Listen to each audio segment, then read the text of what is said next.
Hi, Professor. My name is Wen Hao. Today, I'm going to illustrate about assignment performing New York City property as price estimation. And this presentation will include data preprocessing, modeling, and evaluation. First, we confirm that this is a regression problem, so we know we need to predict a response price. Then I look through the data and start from data understanding and preparation. In this section, the data has no meaning with a target shouldn't contain improperty variable such as ID, longitude, and latitude because they don't have numerical relation by nature.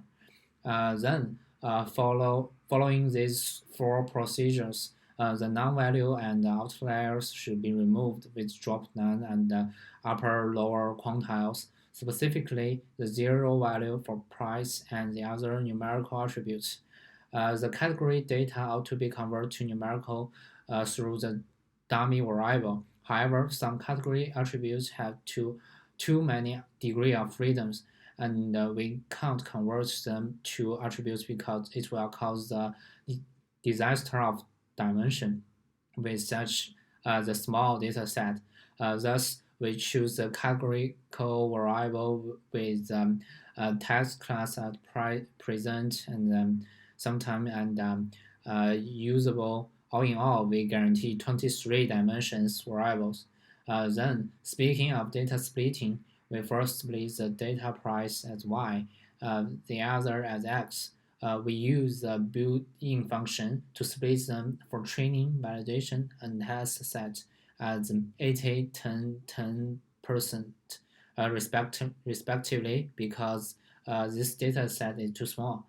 With the data we have, the models, these four, such as gradient boosting and random forest, are robust. Artificial neural network regressor are widely applied.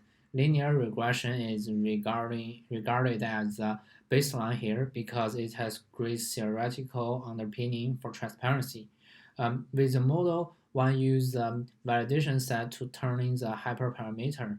Here, in this part, I use a Python dynamic variable and realize the grid search for optimization, which is to apply all of the parameter combination and then evaluate by R square. Then we got four validation set score for aerial features.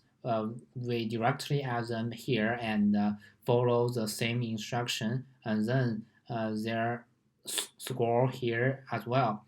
Finally, we got conclusion. The empirical results demonstrate that gradient boosting regressor is the most accurate model, but propagation neural network doesn't perform better than them, maybe because the neural network needs a large data set.